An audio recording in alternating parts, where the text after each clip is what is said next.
GeM TV நேயர்களுக்கு வணக்கம். நான் கசாலி. இப்போ அரசியல் களத்த பத்தி நம்ம பேசப் போறோம்.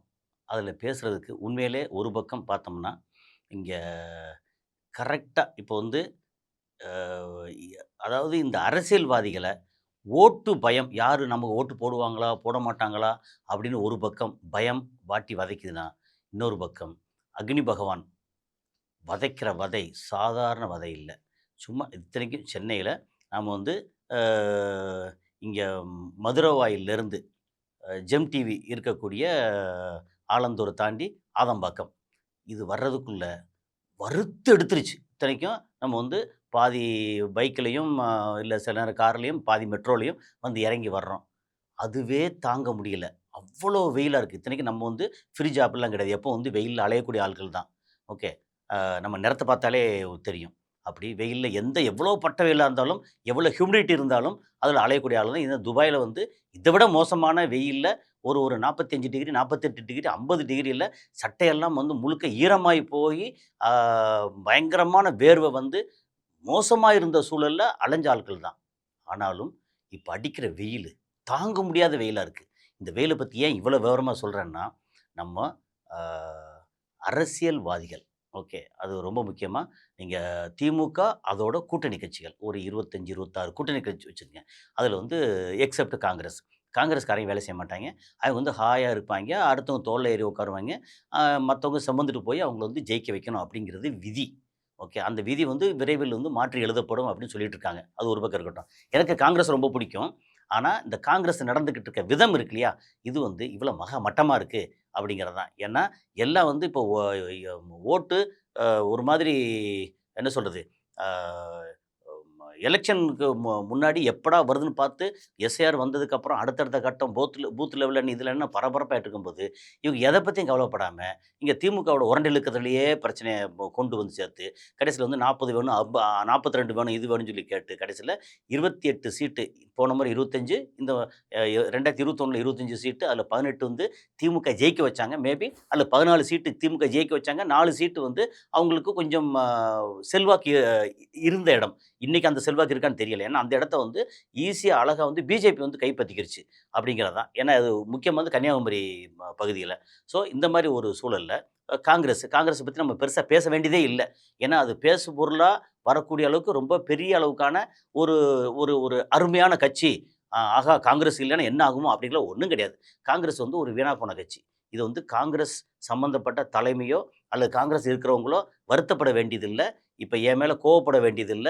என்னன்னா, நான் சொல்ற இந்த வார்த்தைக்கு பின்னாடி இருக்கக்கூடிய உண்மைகள ஆராய்ஞ்சு பார்த்து, ஆஹா! இப்படி எல்லாரும் இப்படி சொல்ற இடத்துல நம்ம இருக்கமே, நம்மள நம்ம திருத்திக்கிறணும் அப்படின்னு சொல்லி திருத்துனாங்கன்னா, உண்மையிலேயே காங்கிரஸ் எதிர்காலத்தில நல்லாருக்கும். ஏன்னா, காங்கிரஸ் நல்லா இருக்கணுங்கிறது தான் காங்கிரஸ் நல்லா இருக்கிறது தான் இந்தியாவுக்கு நல்லது. மொத்த இந்திய ஒன்றியத்துக்கு நல்லது. அப்படிங்கிற அந்த அக்கறையில சொல்றது தான். காங்கிரஸ்காரங்க சரியில்ல. ஆனா பிஜேபி பார்த்தீங்கன்னா, கிராமங்கள் அளவுக்கு தமிழ்நாட்டு இத்தனைக்கும் தமிழ்நாடு பெரியார் மண். அதாவது பெரியார் மண்ண சிலர் இப்ப நாம் தமிழர் கட்சி சீமான் மாரி ஆளுனா, முன்னாடி பார்த்தா பெரியார தலையில தூக்கி வச்சு கொண்டாடுவாரு. இப்ப டம்முன்னு கீழ போட்டு பெரியார் வேஸ்ட்டு அப்படின்னு சொல்லுவாரு. அந்த இடத்துல இல்ல.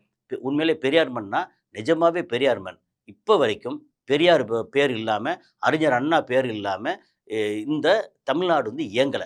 இன்னைக்கு அவரு ஸ்டாலின் ஏதாவது திட்டங்கள அறிவிச்சு இது பண்ணாலுமே, அது எதோட நீட்சி அப்படின்னா, ஆ பெரியார், காமராஜர், அறிஞர் அண்ணா அப்படின்னு இவங்களோட நீட்சி. காமராஜர் காங்கிரஸ்காரரா இருக்கலாம். ஆனா, திராவிட கொள்கையுடைய காங்கிரஸ்காரர். அவர் எல்லா இடத்துக்கும் ஸ்கூல் ஓப்பன் பண்ணணும். எங்கெல்லாம் நதி தண்ணி வீணா போகுதோ, அங்க அணை கட்டணும்.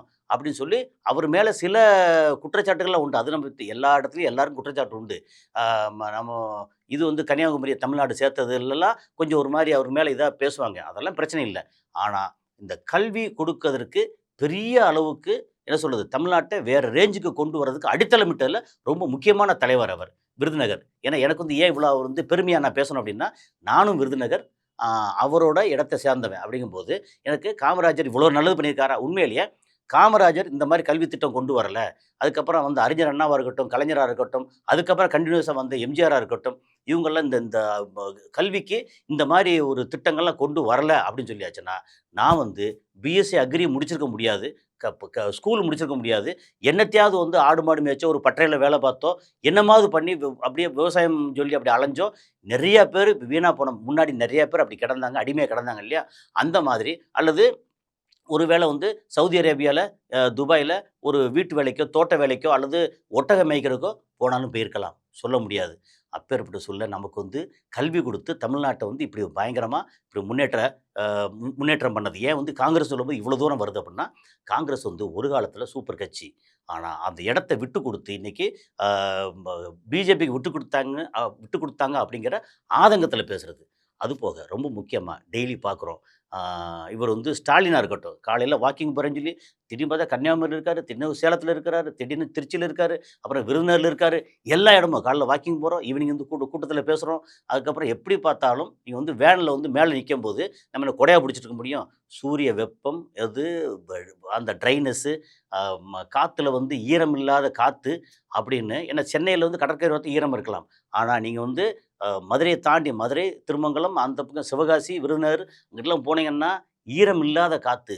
அப்படியே என்ன சொல்ல கந்தக பூமிம்பாங்கல்ல அப்படி இருக்கும்.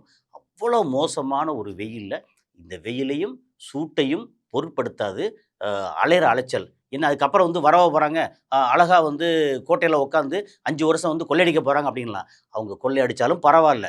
அடிக்கிற கொள்ளைய வந்து பிரிச்சு குடுக்குறாங்க. அப்புறம் ஏதோ ஒண்ணு நமக்கு நல்லது பண்றாங்க. நீங்க என்ன சொல்லுவோம்னா, இங்க இருக்கக்கூடிய இந்தியால இருக்கக்கூடிய எல்லா மாநிலத்தையும் ஒப்பிடும்போது, நம்ம மாநிலம் ஃபார் பெட்டர். ஆனா, இதுக்காக வந்து நம்ம 100% பயங்கர கரெக்ட்டா, நேர்மையா, ஊழலே இல்லாம, லஞ்சமே இல்லாம பண்ணுவாங்கன்னா, அது நம்மளோட ஆசையா இருக்கலாம். ஆனா, அதுக்கு வாய்ப்பே இல்ல. ஏன்னா, இப்போ ஒரு தொகுதியிலயும் ஓட்டு வாங்கணும். ஒரு ஆவரேஜா வந்து 2,00,000 பேர் ஓட்டு போடுறாங்க அப்படின்னா, குறைஞ்சபட்சம் 1,50,000 பேருக்கு வந்து காசு குடுக்கணும். ரூ. 2,000 குடுக்கணும் அப்படின்னு சொல்லிட்டு ரூ. 30,00,00,000 ஆச்சு. அப்போ மொத்த செலவு பார்த்தீங்கன்னா, ஒரு 40லேருந்து 50,00,00,000 ஒரு தொகுதிக்கு தேவைப்படுது. அப்போ ஒரு சாதாரண ஏழைபாழைகளோ, அல்லது வெறுமனே ஆர்வம் உள்ளவர்களோ, ரசிக குஞ்சுகளோ இதில வந்து போட்டி போடவே முடியாது. அப்படிங்கிற சூழல். அப்படி போட்டி போட்டா, போஸ்டர் அடிக்க கூட, நோட்டீஸ் அடிக்க கூட காசு வந்து வேணும். எதுக்கெடுத்தாலும். அப்புறம் ஆட்கள் அலையணும்னா டெய்லி வந்து ரூ. 1000 ரூ. 2000 குடுக்கணும். அப்புறம் அவங்களுக்கு வந்து உற்சாக பானத்திலேருந்து, சாப்பாடுலேருந்து, வேன்லேருந்து, ஆட்டோலேருந்து எல்லாத்தையும் செலவு பண்ணணும். இந்த செலவு பண்ணக்கூடிய தகுதி. ஸோ இத சொல்ல வந்தது வெயில். இந்த வெயில பொருட்படுத்தாம ஒரு பக்கம் நான் பார்க்குறேன். அவரு நாம் தமிழர் கட்சி சீமான் பயங்கரமா அலையிறாரு. அதுபோக அ உதயநிதி ஸ்டாலின் அவரு அலையிறாரு. அ நீங்க வந்து சொல்லிட்டே இருக்கலாம். இப்போ அ ம ஒரு பக்கம் ஜவாஹிருல்லா, இன்னொரு பக்கம் தமீம் அன்சாரி, அதுக்கப்புறம் விசிக தலைவர் தொல் திருமாவளவன், அப்படி ஆரம்பிச்சு வன்னியரசு அந்த அந்த பக்கம். அதுக்கப்புறம் இங்கிட்டு போனீங்கன்னா, பிஜேபில அது ஒரு கோஷ்டி அலைஞ்சிட்டே இருக்கான். அவரு நயினார் நாகேந்திரனா இருக்கட்டும், யாரா இருக்கட்டும் அவங்க ஒரு பக்கம் அலையிறாங்க. அதுவும் இல்லாம ஏடிஎம்கேல நான் எப்பவுமே சொல்றது உண்டு, எடப்பாடி பழனிசாமி அவர் அலையிற அலைச்சல் அவரு சொல்ற வார்த்தைகளோ, அவர் சொல்ற தரவுகளோ தவறா இருக்கலாம். அல்லது வந்து நமக்கு வந்து விரும்பத்தகாத அளவுக்கு இருக்கலாம். ஆனா அலைச்சல், உழைப்பு பயங்கரமா உழைக்கிறார். இன்னைக்கு பார்த்தா ஒரு தனிப்பெரும் தலைவர் ஆயிட்டாரே! அதாவது இப்ப தமிழ்நாட்ல தலைவர்கள் யார்? அப்படின்னு சொல்லியாச்சுன்னா, ஒரு பக்கம் வந்து ஸ்டாலின் அப்படின்னா, அடுத்து ஆட்டோமேட்டிக்கா எடப்பாடி பழனிசாமி வந்துடுறாரே! அதுக்கப்புறம் தானே நீங்க சீமான சொல்லலாம், விஜய சொல்லலாம். இப்போ அடுத்து சொல்ல வந்தது, இப்ப சீமான் அலையிறாரு, எடப்பாடி அலையிறாரு, ஸ்டாலின் அலையிறாரு, உதயநிதி ஸ்டாலின் அலையிறாரு. அதுக்கப்புறம் இவரு விடுதலை சிறுத்தைகள் அலையிறாங்க. கம்யூனிஸ்ட் தோழர்கள் சும்மா சொல்லக்கூடாது. தெரு தெருவா அலையிறாங்க. பிஜேபி மக்கள் அலையிறாங்க. எல்லாரும் வெயில்ல அலைச்சல்னா, இந்த வெயில் இருக்கே, இந்த வெயில் கொடூரத்தையும் தாண்டி எப்படி பார்த்தாலும் 20ஆம் தேதி, 21ஆம் தேதி வரைக்கும் அலைய வேண்டியிருக்கும். ஏன்னா, அடுத்த 2 நாள் ரெஸ்ட் விடணும். அதுக்கப்புறம் 23ஆம் தேதி தேர்தல். இன்னைக்கு வந்து தேதி வந்து 5, 6 அப்படின்னு சொல்லி வச்சுட்டோம்னா, இன்னும் குறைஞ்சபட்சம் இன்னும் வந்து 16, 17 நாளு.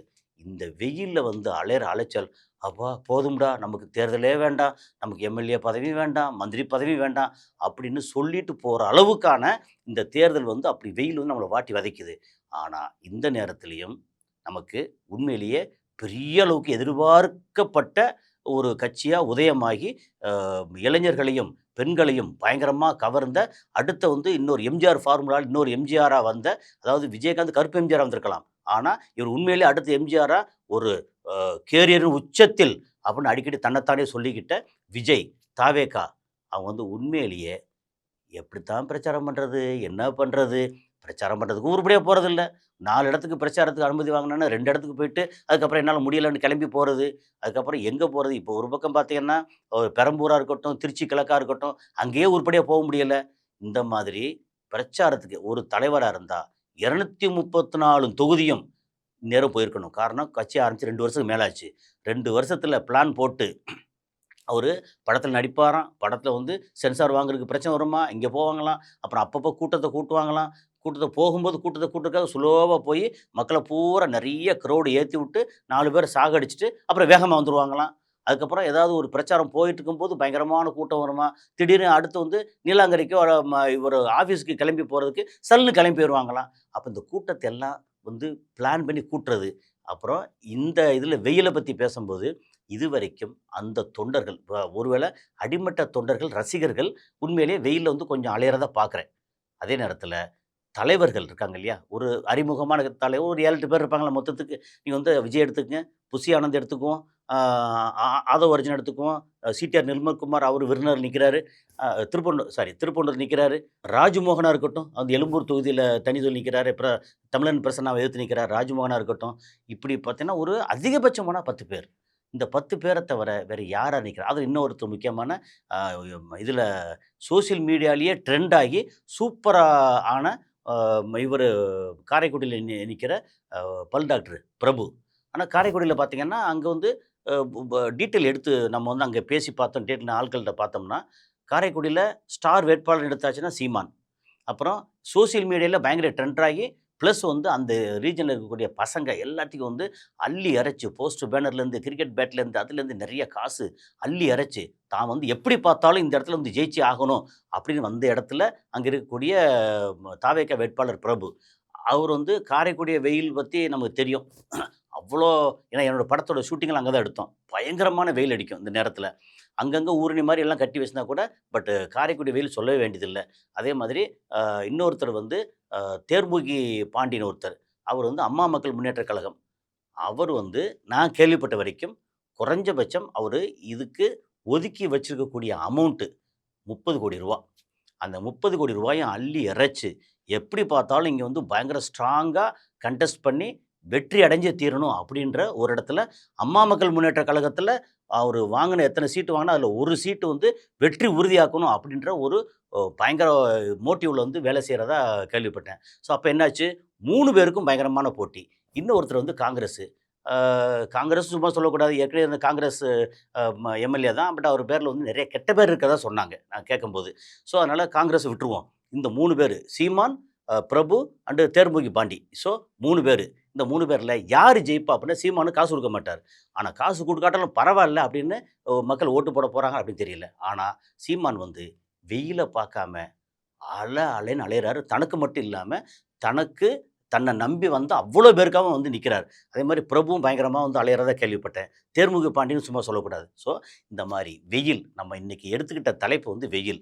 இந்த வெயில வந்து கொஞ்சம் கூட வெயில அனுபவிக்காம, அ அழகா அப்படியே ஃப்ரிட்ஜில வச்ச ஆப்பிள் மாரி அழகா வர, அங்கங்க நிக்க, அப்படி பேச, அப்படி திரும்பி போக அப்படின்னு, அப்படி இருக்கக்கூடிய ஒரே தலைவர் வந்து விஜய். இது வந்து நமக்கு எப்படி பார்த்தாலும் ஒரு வாரத்துக்கு பேசுபொருளா, நேரம் வந்து ஒவ்வொரு ஒவ்வொரு மணி நேரமும் வந்து ஒரு தலைவர்களுக்கு முக்கியம். இன்னைக்கு இப்ப இந்த 1 மணி நேரம் இங்க இருக்கமா, டக்குனு அப்படி கிளம்பி போறோம். அடுத்த இடத்துல போய் பேசுறோம். அதுக்கடுத்து பேசுறோம். அப்புறம் பேசக்கூடிய டீட்டெயில்ஸ் இருக்குல்ல, அந்த டீட்டெயில்ஸும் திரும்ப திரும்ப 2டே 2 பேருக்கு தான் போட்டி. ஒண்ணு டிவிகே, இன்னொன்னு டிஎம்கே. அத விட்டா ஆ கட்சிய பத்தி ரொம்ப மோசமா சொல்றது. அதாவது நல்ல கட்சி, கெட்ட கட்சின்ற மாரி இதெல்லாம் சொல்லி, ஆ இத தவிர வேற எதுவுமே இல்ல. தரவுகள். நான் என்ன பண்ண போறேன், ஏது பண்ண போறேன்னு இடையில இந்த மாரி மகளிர் தினத்தன்னைக்கு ஒரு விஷயத்த சொன்னாரு. அது பூரா வந்து ஏடிஎம்கே, டிஎம்கே சொன்னது பூரா எடுத்து காப்பி அடிச்ச மாரி இருந்துச்சு. வேற புதுசா ஒண்ணும் இல்ல. அப்போ அவ்வளதான். மொத்தத்துக்கு இந்த வெயில் வந்து அ அத்தன தலைவர்களையும், அத்தன அடுத்த கட்ட தலைவர்களையும், அடுத்த கட்ட நிர்வாகிகளையும், எல்லா கட்சியிலயும், அப்புறம் தொண்டர்களையும், ஆ பூத் ஏஜென்ட் முதற்கொண்டு எல்லாரையும் இந்த வெயில் வந்து வாட்டி வதைக்குது. எக்செப்ட் தாவேக்கால இருக்கக்கூடிய சில தலைவர்கள மட்டும். ஸோ, அவங்க வந்து வெயில்ல இறங்கி வர்றதுக்கு முடியல. அதுக்காக வந்து நம்ம நவம்பர், டிசம்பர்ல ஒரு நல்ல வெயில்லாம் முடிஞ்சு, மழை சீசன்ல அ ம எலக்ஷன வைக்க முடியாது. இப்படி ஒரு சூழல்ல எப்படி 5 வருஷம் கழிச்சு பார்த்தாலும் இதே வெயில் தான் இருக்கும். ஸோ, என்ன செய்ய போறாங்க? அடுத்து வந்து தன்னை கட்டமைக்க போறாங்களா? கரெக்ட்டா வந்து கொண்டு போக போறாங்களா? இப்ப வெயில் இருக்கத்தான் செய்யும். வெயில்ல இறங்கி அதுக்கு பழக போறாங்களா? ஏன்னா ஒரு ஓட்டப்பந்தய வீரர் ஓடணும் அப்படின்னா, அடுத்து ஓடி பழகணும். அது மாரி இப்போ வந்து அடுத்த 5 வருஷத்துல இதே மாரி வெயில் அடிக்கும். இதே மாரி மக்கள் இருப்பாங்க. மக்கள் மனநிலையில மக்கள் மனசுக்குள்ள பூந்து பேசணும் அப்படிங்கிறதுல, இப்ப நான் சில இதுல பார்த்தேன். ஆ நமக்கு வந்து திமுக அவரோட தலைவர், அவரு பண்ற சில விஷயங்கள் நமக்கு பிடிக்குது, பிடிக்கல. நம்ம வந்து ஒரு சாதாரண விமர்சகரா என்ன பார்ப்போம்? போய் ஒவ்வொரு இடத்துலயும் போய் கை குடுத்து மீனவர்கள் இடத்துல, அங்க டீ கடையில, அதாவது டீ குடிக்கிறது நாடகமாவே இருக்கட்டுமே! ஆனா மக்களோட மக்களா திடீர்னு இறங்கி டீ குடிச்சு, ஒரு இடத்துல பார்த்தா இந்த மாரி அங்க முதலமைச்சர் காரு. இன்னைக்கு வரைக்கும் அவர் முதலமைச்சர் தானே! ஏன்னா அடுத்த எலக்ஷன் முடிஞ்சு அ ம ஏப்ரல் மே 4ஆம் தேதி வரைக்கும் இவர் தானே முதலமைச்சர். ஓகே. ஆனா அதிகாரம் வந்து இப்போதைக்கு வந்து எலக்ஷன் கமிஷன் கையில போயிருக்கு. யாரு வாக்கு திருடன் ஞானேஷ்குமார் கையில இருக்கு அப்படின்னு சொல்லிக்கிறலாம். ஏன்னா வாக்கு திருடன்னா அந்த ஆள் பண்றது பூரா அப்படித்தான். இப்ப பாருங்க ஒரே பயங்கர பிரச்சனை ஓடிட்டு இருக்கே. ஆந்திரால என்ன நடந்துச்சு? ராத்திரி 1 மணிக்கு வந்து எவரி 6 செகண்டுக்கு ஒரு ஓட்டு போட்டாய்ங்க. 17,00,000 ஓட்டு போட்டுருக்காங்கன்னு ஒரு பிரச்சனை வந்துகிட்டு இருக்கு. இதுக்கு ஒரு விடிவு காலம் வந்தே தீரணும். தமிழ்நாட்டுல என்ன நடக்க போதோ அது கரெக்ட்டா வந்து நம்ம திமுக சகோதரர்களும், அதிமுக சகோதர சகோதரிகளும் அதெல்லாம் வந்து கட்டுப்படுத்த போறாங்களா அப்படின்னு தெரியாது. ஏன்னா அதிமுக கட்டுப்படுத்தவும் தெரியாது. ஏன்னா அவங்க வந்து பிஜேபி கூட்டணியில இருக்காங்க. ஆனா திமுக கூட்டணி வந்து எல்லா இடத்தையும் 234 இடத்தையும் கண்காணிச்சு எவனாவது வந்தா அடி ப ப அது எடுக்கிற நடவடிக்கையில வந்து துண்ட காணோம், துணிய காணோம்னு ஓட போறாங்களா அப்படின்னு தெரியாது. ஸோ இவர் வந்து அ இவருடைய வாகனத்த செக் பண்ணணும் அப்படின்னு சொன்னோனே கீழ இறங்குறாரு. இறங்கி நீங்க செக் பண்ணிக்க அப்படின்ட்டு அங்க போயிட்டு கடையில வந்து என்னம்மா ஏது நடக்குது எல்லார்ட்டயும் சகஜமா பேசுற மாரி. அப்புறம் பார்த்தா இன்னும் முன்னாடி இருந்தத விட இப்ப வந்து இன்னும் யூத்ஃபுல்லா அவரு மேக்கப் போட்டுக்கிட்டு என்ன பண்ற ட்ரெஸ்ஸு எல்லாம் சென்ஸ் பார்த்தீங்கன்னா, ஓகே நமக்கு இவர் வந்து இன்னும் ஆரோக்கியமா இருக்காரு. நல்லா இருக்காரு. இவர் நமக்கு வேணும் அப்படின்னு எல்லாம் சொல்ற அளவுக்கு. அதே மாரி எடப்பாடி பழனிசாமி அலையிறாரு. அவரு பேசுற பேச்சு எப்படி பார்த்தா ஒரு நல்ல அரசியல்வாதியா தெரிறாரு. நான் சொல்றேன் அவரோட கருத்துக்கள் எனக்கு உடன்பாடு கிடையாது சில விஷயங்கள்ல. அவர் கூட்டணியில எனக்கு உடன்பாடு கிடையாது. ஆனாலும் அவரோட உழைப்பு அத வந்து யாராலயும் மறுக்க முடியாது. எனிவே அடுத்து என்ன நடக்க போகுது? இப்போ நம்ம பேசுனது வந்து ஜெனரலா தான் இந்த வெயில் அப்படிங்கிறத வச்சு தான் பேசியிருக்கோம். பல கருத்துக்கள் பேசியிருக்கோம். ஸோ அடுத்த அரசியல் நடக்க போகுது அப்படின்னு அடுத்தடுத்த காணொளில சந்திப்போம். நன்றி.